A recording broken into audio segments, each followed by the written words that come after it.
एक छोटा व्यापारी डिजिटल इंडिया के ज़माने में कैश नहीं बल्कि यूपीआई से पेमेंट लेता है, लेकिन एक दिन उसके पास आता है जीएसटी का नोटिस, वो भी 29 लाख रुपए टैक्स का। ऐसा ही कुछ कर्नाटका के हजारों छोटे व्यापारियों के साथ हो रहा है। तो बात कुछ ऐसी है कि सरकार का कमर्शियल टैक्स डिपार्टमेंट ऐसे छोटे व्यापारियों को नोटिस भेज रहा है जिनका यूपीआई से सालाना टर्नओवर 40 लाख रुपए से ज्यादा दिखाई दे रहा है। इनमें से एक है शंकर गौदा हदीमनी, जो हवेरी में सब्जी बेचते हैं। उनका कहना है कि सब्जी और फल पर तो जीएसटी लगता ही नहीं, इसीलिए उन्होंने रजिस्ट्रेशन नहीं करवाया था, लेकिन अब उन्हें 29 लाख रुपए का टैक्स नोटिस मिल गया है। तो सब्जी और फल का टैक्स नहीं रहता, बट ये फोन पे और पेटीएम ट्रांजेक्शन करता है ना, हर कस्टमर आने के लिए 10-20 रुपए फोन पे करके वो आइटम ऐसा पेमेंट ज्यादा हो गया। एक साल में 40 लाख ज्यादा क्रॉस हो गया। तो जीएसटी रूल्स क्या बोलता हूँ, 40 लाख के ऊपर है तो जीएसटी नंबर लेने के लिए बोलता हूँ, बट मेरा गुड्स और सब्जी और फल वो टैक्स नहीं रहता, इसलिए मैं नंबर नहीं लिया। अभी जीएसटी ऑफिस वाला बेंगलुरु वाला नोटिस दिया मेरे को। 4 साल से इतना बिजनेस किया, 1.5 करोड़ रुपए बिजनेस किया, 1.5 करोड़ रुपए को ऑफ 29 लाख रुपीज टैक्स भराने के लिए बोला। वो बोल रहा हूँ आपको सब्जी व्यापार करते हैं, फल का बिजनेस करते हैं, उसका प्रूव करने के लिए बोला। इसलिए मैं दुकान का लाइसेंस और फुल सर्टिफिकेट और सभी क्या क्या है डॉक्यूमेंट पूरा दिया कराया। उन्हें ये भी कहा गया है कि अगर वो साबित कर दे कि सारा कारोबार सब्जियों का हुआ है तो वो नोटिस वापस ले लिया जाएगा। इस पर आम जनता का क्या कहना है, आइए जानते हैं। अभी जो भी जनरेशन है इधर सब फोन पे के ऊपर ही है।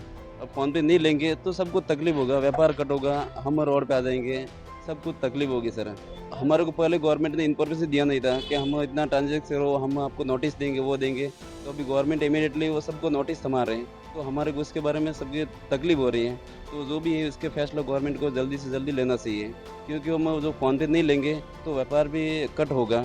अभी जास्ती ट्रांजेक्शन यूपीआई में हो रहा है, अभी कैश कलेक्शन नहीं हो रहा। ले रहे हैं यूपीआई से, अभी तो थोड़ा कम हो रहा है, 8 दिन से थोड़ा कम ले रहे हैं कैश। वो प्रॉब्लम ऐसा उधर हुआ ना, न्यूज़ में सुने थे ना, इसलिए थोड़ा कम किया। ये चीज़ काफ़ी हद तक सत्य है कि कांग्रेस सरकार यहाँ कर्नाटक में विशेष रूप से व्यापारियों को तंग करने में लग गई है। सभी व्यापारी पढ़े लिखे नहीं होते। आप पहले उनको समझाइए कि इतना इतना है और ऐसा ऐसा लिमिट में आपको व्यापार करना है, इतना बिल फाड़ना है, इसके सामने आपको इतना करना है। तो अधिकांश व्यापारी ग्रामीण क्षेत्र से आते हैं और इतने पढ़े लिखे नहीं है। पर सवाल है कि कर्नाटका में यूपीआई से पेमेंट लेने में आखिर क्या दिक्कत है। वहीं दूसरी तरफ अब इस मुद्दे पर राजनीति भी तेज हो गई है। BJP state president BY Vijendra ने जगन्नाथ भवन में मीडिया से कहा, कांग्रेस सरकार का खजाना खाली हो गया है और अब पैसे इकट्ठा करने के लिए छोटे व्यापारियों को डराया जा रहा है। ये नोटिस पूरी तरह इलीगल हैं, इन्हें तुरंत वापस लिया जाना चाहिए। उन्होंने आरोप लगाया है कि मुख्यमंत्री सिद्धरमैया ने ऑफिशियल्स को महाराष्ट्र से ज्यादा जीएसटी कलेक्ट करने का टारगेट दिया था और अब उसी के दबाव में कमर्शियल डिपार्टमेंट छोटे व्यापारियों को नोटिस भेज रहा है। वहीं सिद्धरमैया सरकार की बात करें तो सरकार ने 40 लाख से ज्यादा यूपीआई टर्नओवर वाले छोटे व्यापारियों को करीब 9000 जीएसटी नोटिस भेजे हैं। ये नोटिस 1% टैक्स कलेक्शन के आधार पर भेजे गए थे, जिससे व्यापारियों में भ्रम फैल गया कि उन्हें जीएसटी रजिस्ट्रेशन की जरूरत नहीं है। आज एक बैठक हुई जिसके बाद ये स्पष्ट किया गया है कि जो व्यापारी एग्जेम्प्टेड गुड्स जैसे फल या सब्जी बेचते हैं उन्हें रजिस्ट्रेशन की जरूरत नहीं है, बाकी सभी व्यापारियों को रजिस्ट्रेशन करवाना होगा। व्यापारी संगठन इस पर सहमत हो गया है और 25 जुलाई को जो आंदोलन बुलाया गया था वो भी रद्द कर दिया गया है।